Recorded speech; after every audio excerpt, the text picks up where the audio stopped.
You see, the psalmist describes the depth of his affliction. And he says his life is full of troubles. He feels close to death. He feels like he's counted among those who are already dead. He sees himself as one of the weak and powerless, forgotten. He feels like he is lying among the dead of the grave, cut off from God's help. He feels like someone who God has forgotten and left behind. And if we are honest, this psalm gives language to depression. Psalm 88 describes a person drowning in darkness who feels forgotten, cut off, broken, overwhelmed, emotionally dead. All feelings of depression. All feelings that we may know a little too well. All feelings that life circumstances and trials and tests may bring about in our lives. In verse 6, he says, "You have laid me in the lowest pit." And this language is super intentional because he is implying that God himself has placed him in this situation. God has set him in darkness. God has set him, is the one responsible for the way he is feeling. It's God's fault. We have been there. How many times have you told God, God, you put me here. You gave me this job. You gave me this husband. You gave me this wife. You gave me these kids. You gave me this situation. You brought this friend into my life. And look at where I am. God, you are the one responsible. We sing, we worship, we adore him. But this God will also allow us to descend in a darkness that we did not choose to be in. We don't all the time choose the trials that we experience. Yeah, we can say that as a result of certain decisions in our lives, we go through certain things and consequences of our actions, of course. But there are situations where, God, I didn't ask for this. I didn't ask to have a disease.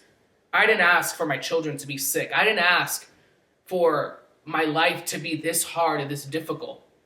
And it just seems that sometimes God sets us up. And why doesn't he just intervene? Why doesn't he just come to make everything better? And if we're honest, this is the collision. This is the tension and the turmoil we face as believers. The human expectation and God's divine purpose. We have an expectation, God has a divine purpose. Purpose is what we don't always see. We have an expectation that we see. We visualize it, we fantasize about it, we imagine it. That is not the purpose of God all the time. The purpose of God is what we don't see. We expect God to rescue us. God's purpose may be to refine you in what you are going through. We expect God to immediately deliver us. But what if God's purpose is to grow your dependency on him? We want God to get us out of the storm. What if God's purpose is for you to see what the storm reveals to you about him and what it reveals to you about yourself? Our expectation does not always align with God's purpose, and as believers, we need to be okay with that. If God never intervened in our life, he is still God. If God never takes us out of the storm, he is still God.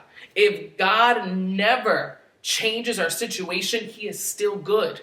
He is still holy. If God never fixed the things that you are begging him to fix, God is still a God that does the impossible. If God never heals you or your family, he is still a healer. You see, all of these things that we expect of God, even when they don't happen the way we expect, it does not change who he is or his character. So we have to remind ourselves, even in darkness, even in dark times, God is still God. He does not change simply because we are going through suffering. If anything, in the suffering, he wants to meet us. In the dark, he wants us to see him. In the pit that we are in, he wants us to learn all that we can about ourselves and about him. The psalm